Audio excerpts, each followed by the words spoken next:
A watch is something you can buy, you can own, you can enjoy it every day, you can wear it every day. We need to get young people in office. We need to get young people in positions of making decisions. Listen to the youth. Fresh blood. Not me. Listen to people younger than The me. youth. The speed at which everything changes is so much faster. So you have to adapt to it. But it's good because it gives me the opportunity when I talk about it to talk about why it's so good, what are the benefits, what made me move here, why I enjoy living here. Today, Eddie is having a chat with Anish, well known as Watch Anish. With a famous Tumblr blog and 1.6 million Instagram followers, Anish brings the world to the world of watches. So let's dive into the Columbia Steakhouse in Limassol. When you're traveling, do you say that I'm going back home? In your head, is it Cyprus? When Of when you course. feel that? No, absolutely. It's not the UK. No, it's no. not anywhere else. No, listen, I love the UK. I'm born in London. I always love London, but it's my home, you know. When I travel, when I talk to people and they're like, where do you live? I live in Cyprus. They're always really inquisitive as to why. So it's always a conversation starter in that way, because it's an unusual choice, let's say, in terms of most people's mindset, especially people that know about me and know what I do. They would expect maybe Monaco, they would expect maybe New York or London or Paris or Dubai or Hong Kong or somewhere. So Cyprus is a little bit left of field. But it's good because it gives me the opportunity when I talk about it to talk about why it's so good, what are the benefits, what made me move here, why I enjoy living here. So no, it's home for me. There's no doubt about that. As you know, I'm half Lebanese, half Right. Cypriot. Moved to Cyprus, and this is where I feel like I'm home. Right. I could be anywhere on the planet, but exactly what you said right Right. now, I really relate to you on Right. that. Very easy to get around. The people are very nice. The weather's great. 10 months of the year, 10 and a half months of the year, it's amazing weather. It's very few places in Europe, I think, like this left. Yeah. But Anish, where did it all start? How did you become a person who's interested in watches? It kind of started it started very young, if we're looking really right at the beginning. I was 5, 6 years old. I remember this is like in the 80s. And I remember seeing like a Timex Indiglo at that time. I was like 6, 7 years old.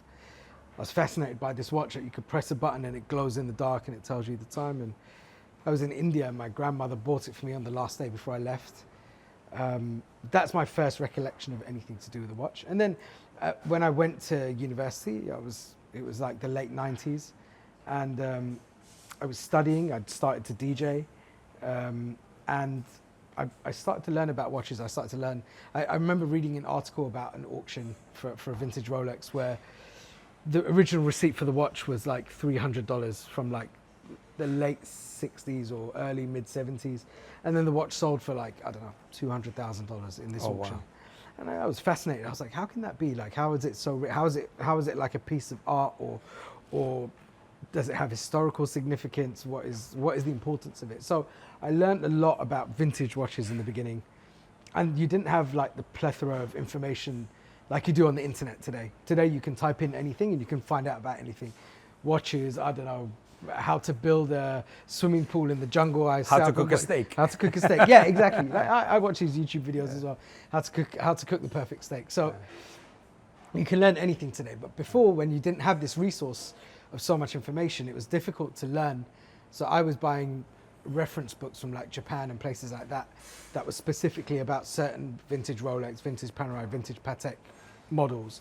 And I became really interested in it. But obviously I was a student and I couldn't afford to buy these watches, and my parents are very working class and provided for their 3 children and worked very hard for that. But if I told my dad, hey, I want to go spend 10,000 euro on a watch, he'd think I'm crazy. So it was something that I learnt about and I admired from afar for a long time.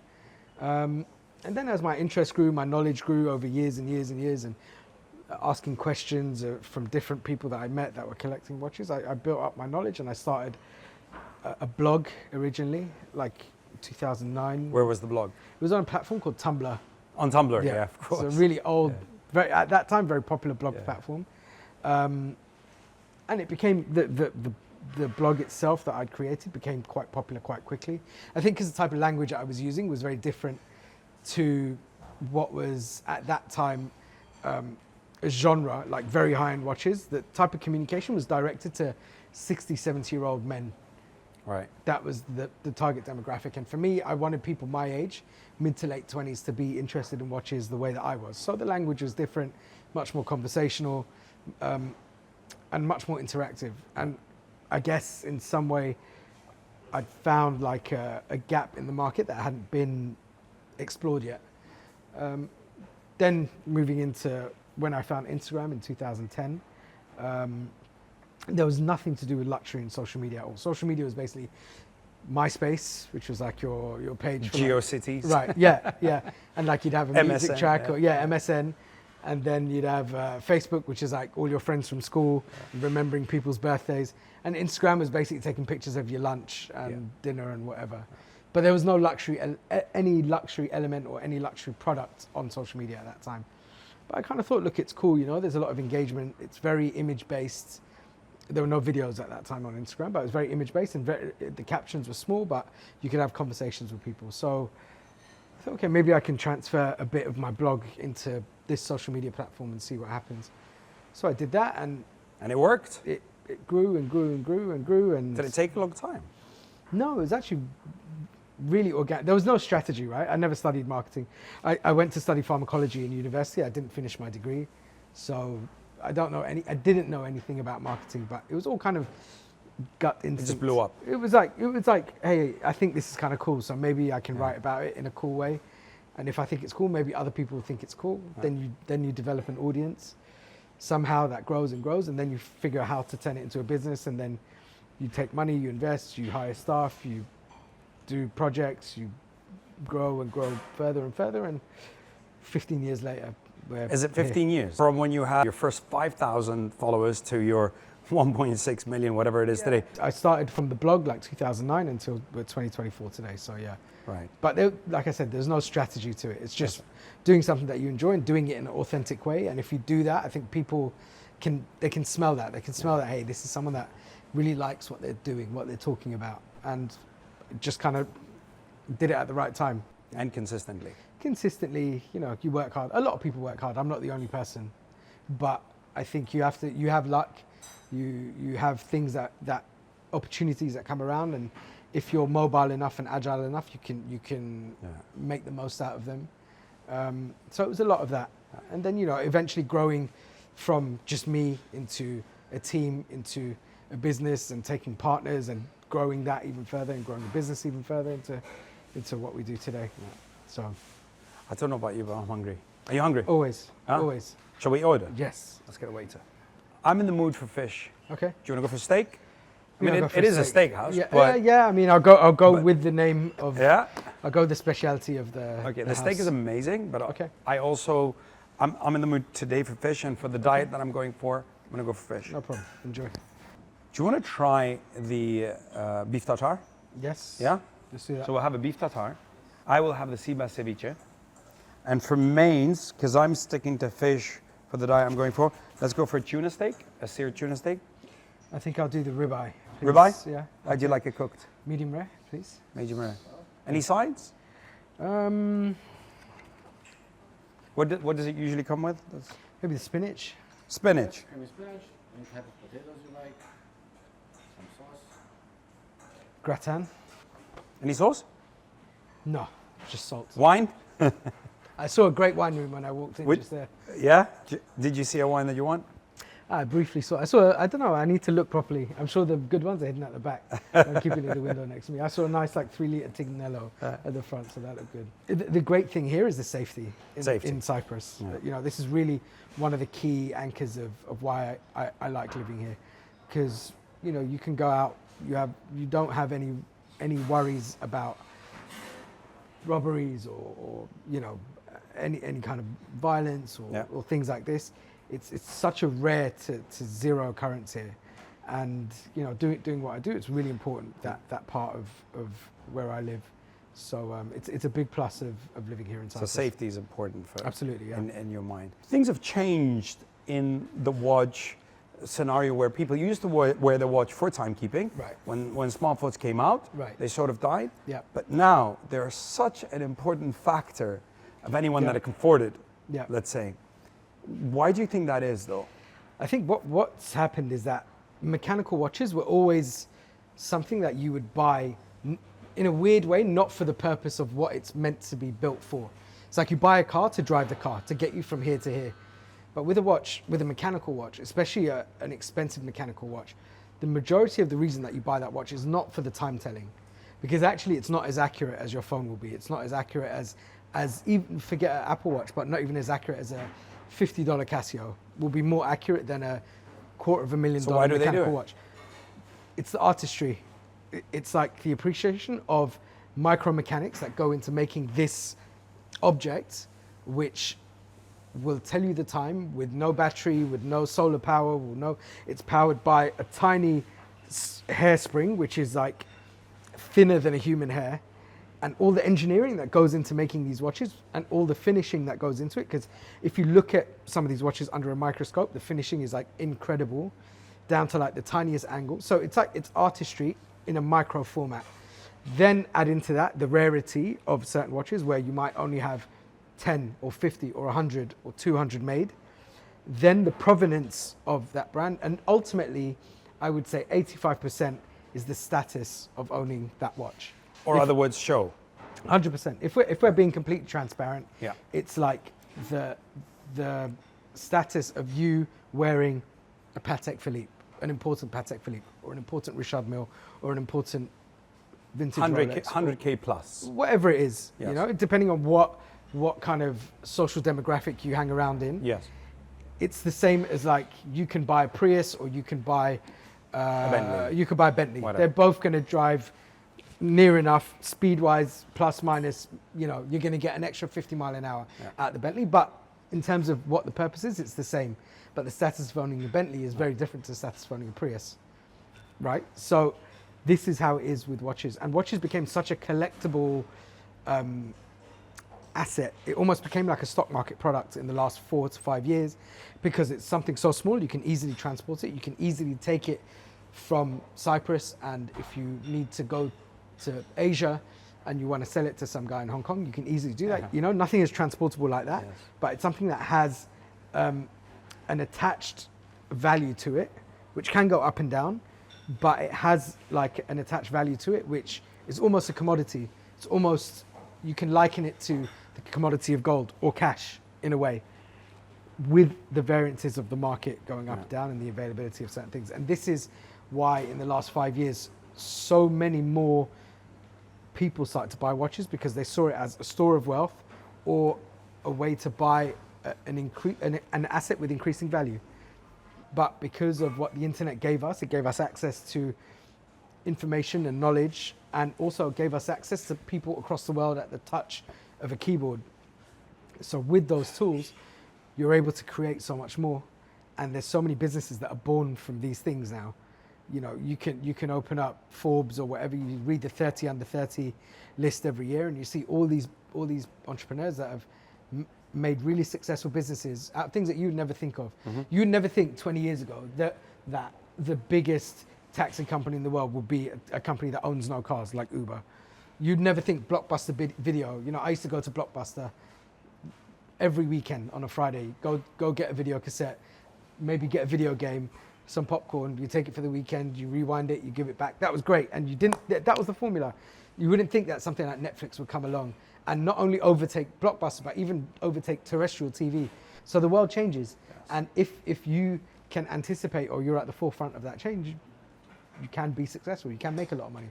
So you're putting watches on that level as well. But you know, a watch is something that is fairly high up on the list now, because of the awareness that people have of what the value of a watch can be, and how if you buy the right watch at the right price, it can increase in value. So it's an asset that you can enjoy. I'm not going to ask you what's your favorite watch, because I'm Thank sure you've said it a million I have, times yes, in your other videos. But if I wanted to get into watches right now, I have zero clue about watches. Okay. In fact, if it wasn't for you, I wouldn't be talking about watches. Okay. And there's another, I don't know how many millions like me in the world. Where would you tell us, me in this case, to start looking at, to get me interested and to get me on that ladder to get whatever else at the end? I think, you know, you need to ask questions, and don't be shy to ask questions. Like you could take some time to look at a few brands and be like, hey, I like this from this brand and this from this brand. You need to invest a little bit of time to learn. You know, what is it that makes this watch so expensive, or what is it that makes this watch so collectible, or what is it about the aesthetic of this watch that I like? I like the balance of the dial, I like the colors, I like the material, you know, whatever it is. And then ask questions to people. You could ask questions to me, you could ask questions to whoever the retailer is here, I don't know, Stefanidis or Michalis or one of these guys who's... Or the huge community of, Yeah. of guys that are Absolutely. into watches these days. Yeah. Because this community of people, they love to bring in new people. They love new collectors coming in, or new people that developed an interest for watches, for them to come in and ask questions, because we were all like that at one point. So Yeah. I think you'll find it infectious once you start talking to them and their enthusiasm starts rubbing off on you. Yeah. And there's no right answer, you know, it's a very personal choice. It's like saying, you know, what's your favorite shirt maker? What's your favorite, I don't know, football team? Yeah. There's different reasons for all these different things. So Super personal, yeah. I met so many people like this, you know, in different places, airplane lounges, restaurants, bars, whatever. Yeah. You just start talking about watches. Either they recognize yours or you recognize theirs. And you just start this conversation, and you never know where this person's from, what their business is, what their industry is. You know, I've met people that are super high up in politics, you know, and I've met people that are multi-millionaire, billionaires that own waste disposal companies. So it's like completely across the board in terms of what their background is, but you have such a diversified network of people at the end of it, because the thing that connects you is this appreciation and passion for collecting watches. So if I had 10K right now and I want to invest in a watch, let's say, I don't know, a Rolex, let's say, which Yeah. is the popular thing that everyone starts with. Right. Before I buy it, do I come to you and say, is it fake? It depends where you're going to buy it from, I guess. And if I do, before I come to you, there's a certificate in it. Right. Yeah? All right. And is there something I can do so I don't waste your time and go to someone that can really help me? Like a real estate, you go to the surveyor. Yeah. You know, he tells you, yes, these walls are fine. Yeah. This is going to fall, this is going to break. Yeah. So is there this industry, like other than you? You're the only person I know that Kind knows of. about watches. I mean, look. So what do we do? It depends on the type you're buying. Are you buying a modern watch? Are you buying a new watch? Are you buying a vintage watch? That's the first question. Right. If it's new, are you going to go buy it from Rolex? Are you going to go buy it from Stefanidis or whoever the Representatives, Rolex, yes. the official Rolex retailer is? You know, are you buying it from them? Then you're probably, you know, then you're safe that it's going to be original. If you're buying it in the 100% safe. from an authorized retailer, I would like 100%. to think so, yes. Okay. It's safe. I think there's some instances, like in any industry, there's opportunists, and I can't say which brands, but I know that there's been occurrences, let's say in luxury leather goods or so on, maybe also with some auctions where items were sold and switched by people who were working on the inside of these brands or these businesses, and sold to clients as if they were real when they weren't. So, but I mean, it's a super rare. Like every other business, there's always a loophole somewhere is Right. going to try to find it. Right. Yeah. Okay. Bon appetit. Thank you. Very good. It's one of the most popular fish we have here. We you know, it's very also farmed in Cyprus, and the quality of the sea bass in Cyprus has really improved Right. over the years. How's your tatar? Very nice. What are you doing with DJing now? I mean, how did it start, and do you still want to do it? What are you doing about it? I mean, it started when I was at university. It was like how I was earning money. I just started and I moved into like halls of residence. So we had an apartment of 8 people. And one of the other guys there was like, oh, I'm a DJ and blah, blah. So I learned from him, and then saved up and bought some equipment of my own. And then our other friends, we got together and we put some money together. We bought this radio transmitter, and one of my friends lived in this big apartment block next to ours. So he was on like the 30th floor or 20th floor, whatever it was. So we stuck this transmitter out the window. I did the same thing. Oh, yeah? I did the same thing. Wow. Yeah, keep going. So we stuck this transmitter out the window. We had a pirate radio station in Manchester, What was it called? Step FM. Peak FM. Oh, there you go. Yeah, really? Yeah, Wow. Peak FM. Where was this? In Lebanon? That's back in Lebanon. Yeah? Yeah. Oh, it's so cool. And yeah, we were transmitting and then we were DJing out at all the student kind of parties and stuff. It was not good money, but it was cool. Just for fun. And then when I came back to London, I carried on and I was making okay money, but nothing, I mean, at that time the thing is, it changed a lot, right? DJing back then, you DJ on vinyl Yeah. only. So you'd make, I mean, that's a real DJ. Yeah. With all due respect to everybody else, if you don't DJ on vinyl, you haven't really felt what DJing is all about. I think there's an analog touch and a smell and a feel to DJing on vinyl that you can't replicate with Yeah. what you have today on CDJs and controllers, right? So I would make, let's say, £200-300 a night, DJ. You made more than me. But that money would all go on vinyl because it's not like today you go on Beatport and it's like €1.5 to download a track or you know, €5 a month. Yeah, Download anything you want. Yeah, exactly. No. It's like you go into a record shop, the guy's like, oh, I've got this test press, I only got 20, here's one for you. It's £15 Yeah. or €15. You know, and you'd spend that money, all the money you make, you'd spend it in record stores anyway. Yep. Then your cartridges break. Then like you need a new record Your back 'cause needles. yeah, all of this Yeah. stuff. All your equipment goes wrong. You need new oxygen-free cables, this, that, whatever. So it was very expensive, and it was cumbersome. You didn't just go with a USB. You went with like 3-4 record bags And a guy and holding the headphones, rest. and- yeah. So it's like you're going to climb Everest, you know, every time that you're DJing. I mean, it was super fun. And then the thing is, once I started working, especially once I started doing this, it kind of went on the back burner a little bit. And then I started again about 3-4 years ago. And I started production again as well. It was like something that I was doing back then, but just to take it a little bit more serious. And as a break from, let's say, my other businesses, and it's a nice release for me, a nice artistic release. So, you know, I like to DJ. I'm not going to go DJ every night, but I like cool, interesting places, interesting events, festivals, whatever. That's what I'd like to do. I've got probably another 2,000 CDs, maybe 500-600 cassette tapes. I've got tons of this. I'm a hoarder. So, I can really relate. I also DJed when I was going through university, and I paid for my uni with my with DJing. right. So I was also on a radio station. I had a show, the Meeting Zone and all that. Okay. And I was DJing first in vinyl and in underground and anywhere else that wanted a party here and there. Got paid anything that I was paid. Yeah. I was putting back into the equipment. Right. And actually, I continued DJing all the way through.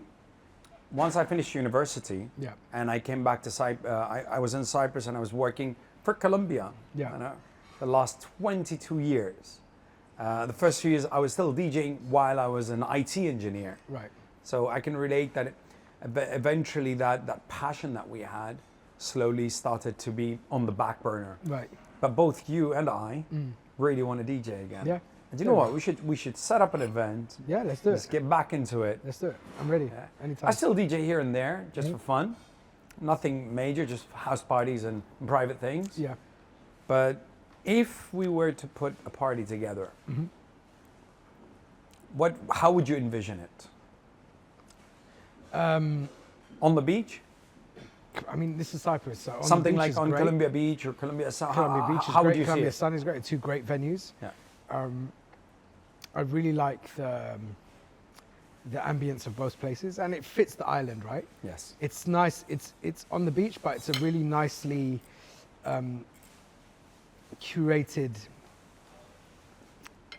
area, property, let's say. Yes. You know, it's very clean. It's very nicely done. There's like a nice luxury touch to it. I feel like both venues are really nice. Maybe Columbia Beach is more of a daytime venue. Yes. Columbia Sun maybe could be sunset into the evening. Columbia Sun could be more into the sunset evening kind of. And Columbia Beach is what? Yes. So I think both are really, really cool. And what I like about them is that they're local brands. It's not like, oh, it's Pasha, Yeah. Cyprus, or, you know, They're local. yeah, it's a local Made brand. here. It's made here. It has like an ethos and an emotion to it that goes throughout all the properties, whether it's like Columbia Beach, Columbia Pier, here the steakhouse, even you can feel it, the plaza, you can feel it. So, and I think it's important for countries like this to have their own brands. that they can export. Look at what Lebanon did. Look at what Beirut does. It exports so much, especially in F&B. Yeah. I was talking to you about my friend's place, Amar. He's Yeah. exported to, to Middle East. It's all over. M Sharif is everywhere. London, Dubai. They're opening like so many places. I can't remember. I read about another one that's opening somewhere. I think in Dubai. Another M Sharif. And the nightclubs, White. Yeah, White, Iris. Bar du Port, Yeah, Iris. all of these. But also Mykonos is exporting so much of its, Of course, food and nightlife and party. Mm-hmm. But yeah, the local part of Cyprus, yes, I can relate to that. I think we should put an event together. me and Yeah. you. Everybody that knows you looks at you, sees that you're very successful, Mm-hmm. traveling the world, meeting the world's most richest people, most influential people. But many don't understand how you got here. Did you struggle to get where you are? Yeah, I mean, look, I think the perception is, a lot of the general perception is, oh, here's this guy, probably got very wealthy parents and he's just going around spending money and, there's no context to anything, right? I mean, the truth is that I grew up in West London. My parents came over in the late 70s when my dad, who's Indian but grew up in East Africa, his father, my grandfather, they were industrialists. They had businesses there, and they built schools. They did all this stuff, and then Idi Amin came and overthrew a lot of, especially Indians in East Africa. So my dad was in Dar es Salaam. He studied in Cameroon. Some of my other family were in Kenya. All of these places, and there was an overthrow, let's say, and the locals kind of took over all of the businesses by force. So everyone had to leave. So they left all their businesses. They left everything that they had, and at that time, Tanzania was a British colony, so they came to the UK. And my dad left his job. He was a civil engineer, and qualified and making fairly good money, and then went to work in a department store in London selling cameras in what was then a department store called Army and Navy. Saved up money over a few years and bought a sweet shop, corner shop, like in London, like all Indians, right? So this was our life from when I was age 5 until maybe 26, 27. Was my mum and dad working 16 hours a day, 7 days a week. And I wouldn't say, we weren't hand to mouth, but it was a very working class environment, me from the age of 8 was going down and working in my dad's store. And there were a lot of things obviously that we'd want to have, but you couldn't afford, we had one holiday a year. We'd probably go to like Wales in a caravan and stuff like this, but it was nice. You're with your family and they're still some of the best memories that I have. Going forward into work, it was difficult to find what I wanted to do. DJing was great. It was something that I enjoyed. Obviously, I still enjoyed, but it wasn't paying my bills in any way. It was very expensive to keep up with buying music and equipment, all of this stuff. So, at some point I was just working in an office and making, I don't know, 1,000, 1,500 euro a month. And by the time you pay your travel and you pay, some food and this Nothing and that, left. yeah, you're down to like, after the first week you have 300 in your account, and that has to last you the rest of the month. So this was how it was, and really my escape from that at some point was like this blog that I started writing. And I would say you go through being able to manage various situations of not having money and, oh man, I've got £50 left and it's got to last me 2 weeks, so, okay, this is how much my travel is going to cost. Now I'm going to buy a pack of bread and some beans and leave it in the office, and that's going to be my lunch every day. And I don't know, but you figure it out, right? You develop like some street smart about you. You develop some survival instinct about you. Obviously, London is not. It's a great city, but it's not always the safest city.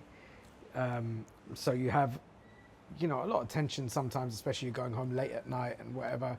You might get robbed. You might have all these other things. So you have that also in the back of your mind. But I think, in the end, like when you go through something like that, and then you find something that you have a small success with, and then you manage to elevate that into slightly bigger success, and so on, then after the fact, you have this like bravery where no matter what happens, if everything collapsed tomorrow, you would still be able to survive because you survived that already before. Yeah. Right? So it's not about the luxury travel or, 7-star hotels or, medium rare, perfectly cooked ribeye in a beautiful steakhouse. With a shot which, of Petrus. yeah, and 2007 Petrus. It's like you appreciate those things, Yeah. but also you just appreciate normal stuff, because even normal stuff, you didn't really have it back then. Or it was a struggle to do that, Some weeks it would be like, I can't go and buy a sandwich. I can't, do this. I can't do that. I can't afford. Can't pay the bills. I have to skip the train because I Yeah. don't have enough money to buy the train ticket, So I think it shapes you in a way that you feel prepared for any situation, not just financially, but I think also, when you have to think outside the box for certain things in your business, and you have to think of creative ways to do things without maybe the money that or the finances that you need to do it that a normal person would think, you're able to find a way to do it because you think your brain is wired in a different way, having gone through those things. So I think like every struggle and trauma builds character to some point. Obviously there's some trauma that I'm glad I never suffered, and I would never wish on people to have to go through. So I'm not making light of those situations, but what I mean is that if everything is perfect, you never know the meaning of having to attain something, right? As an adult, you want your kids to have everything that you didn't have. As a child, maybe I wanted to have this toy and I knew we couldn't afford it. So, if my daughter says to me, I really want to have this and blah, blah, blah, I would just get it. Because in some way, you're reliving vicariously through your children, right? Yeah. So it's like, I never had that, but I want them to have it. But also that's not good, because if they have everything super easy, they will never understand The struggle. and they will never understand the appreciation of having those things, Yeah. right? Which is why it's important to consider all of these things. And even in Cyprus, it's super safe. They can play outside until the sun goes down. There's a great environment for being a young child growing up here. The schools are very good. Private school education is very good. They push them academically. It's great. But my fear is that if at the age of 21, my daughter wants to go to New York and she goes to New York and some guy on the metro is like, hey, and swears at her or something, how's she going to deal with that? Because she never had that here. No one would do that here. So it's like, how do you prepare your kids for adversity when they've never gone through adversity? For the outside world. Yeah, because the outside world is scary. It's not all sunshine and roses everywhere. Absolutely. Where do you feel your success started to take place and you thought, okay, I've done it. I'm where I want to be on the ladder of whether it's with watches or whether it's whatever else. And where did you feel that at this point I'm reaching the success point? I think it's like small steps. There's not like here's the goal. It's all like small attainable targets, right? The first thing was, okay, I quit my job. If I can make the same money I was making while I was working, but doing this business that's mine, that'll be good. I'll be happy with that. Then you achieve that. Then it's like, well, okay, I'm making €1,500 a month, but I'm working for myself. Great. Okay. What if I could double it? Then you double it. Then it's like, oh, that's cool. Then it's like, what if I could keep that money, but I could also afford to hire a member of staff for this much money? Then you attain that. Then it's like, okay, if I could do that, and then I can save and I can travel here and I can do an event in Manila, Jakarta, Hong Kong, New York, I don't know, wherever, and still keep that cash flow, then you do that. So it's like small steps. Then it's like, okay, I take 3 members of staff and I want to grow the revenue to this, but I need to keep the profit at this so that I can invest in this. So it's not like, okay, the goal is to make $500,000 a year, because it's, for me, everyone is different, right? But for me, it's too far away to envision and too far away to attain. Whereas if I say, okay, I need to make 10,000, then I need to make another 10, and I need to make 20, then 50. And obviously these numbers change over time, but small attainable targets that you can achieve and that keep you motivated to keep going to the next one is what works for me. So there was never a point where it's like, oh, I've made it. It's always kind of been like, oh, I've made that small You step. kept aiming higher. And now I've made that small step and made that small step. You know, I invested, like, for example, I invested in an alcohol brand a few years ago. I think it's a really interesting industry, very high What alcohol? margin. Tequila. Tequila. Yeah.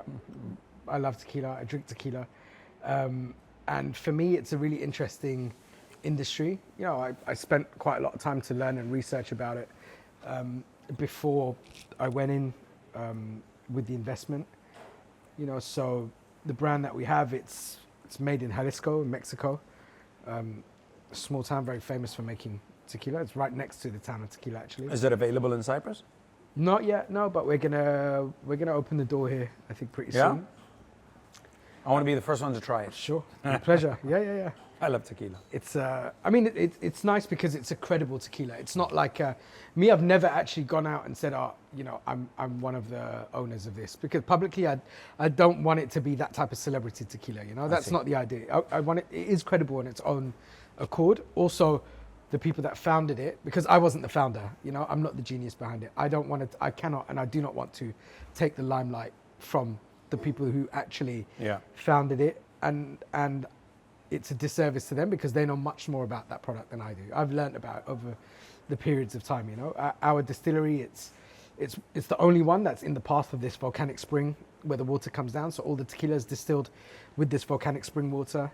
The distillery is owned by is female owned, is female employed. They're all full-time employees. It's not contractors and so on and so on. It's Blue Weber agave. It's one of the best types of agave that can be harvested. There's zero waste. Even the leaves and everything is all, once the agave is extracted, all the leaves and everything is then sent off and manufactured into straws and umbrellas and other stuff. So sustainable. Sustainable. Sustainable tequila company. That's Yeah. Vegan, organic, no diffusers, no added artificial flavoring, blah, blah, blah. And there's like a very good Blanco, an exceptional Reposado, very good Añejo. There's also coffee. Maybe we'll do an extra Añejo, extra Reposado, I don't know, at some point. But and the price position is great. It's not competing with, you know, the ultra premium. super ultra premium, you know, €1,500 bottle in a nightclub type of tequila. You know, our tequila, it's like €55 in a wine specialist, or Does it have a funky bottle? it has a great bottle. It has Yeah? an amazing bottle. Yeah. It's super distinctive. You know, so it's, for me, it's a very good, credible product. You know, that ticks all these boxes that I think are important, and there's a lot of potential with how you can grow a business like this. You know, so I'm super interested in that. And then there's other things, you know, other opportunities that come along because of the people that you meet, because of the network that we've built through the love of watches, you know, which is actually the anchor point of everything. So do you see yourself moving a little bit away from watches, diversifying, or are you still growing with your watches and whatever comes along? Yeah, I think, look, I will always be attached to the watch industry, and, you know, by choice. Yeah. Because it's something that I love, and I have so many friends within the industry, and I love the product. I love the growth and the awareness of it. But of course, you know, one person is not only one facet, right? You can be, you know, someone that's knowledgeable about watches, but you can also be knowledgeable about music. You can also be knowledgeable about art and alcohol and can't do it all. tequila. I don't know. You can have a good go at things. You don't have to, what I mean is that you don't have to be only good at one thing. Yes. You can be good at multiple things. You can't be good at everything, but you can be good at a few things, and that's okay. And today you need to be. Look, Michael Jordan is one of the best basketball players of all time. He also was, just for a laugh, a professional baseball player as well, just for the sake of it. Why not? Right? So it's to show that you don't have to just be, you don't only have to wear one hat. Absolutely. In something that you do. You could live anywhere on earth. It's not like you're financially blocked from not to, or any other reason, literally anywhere.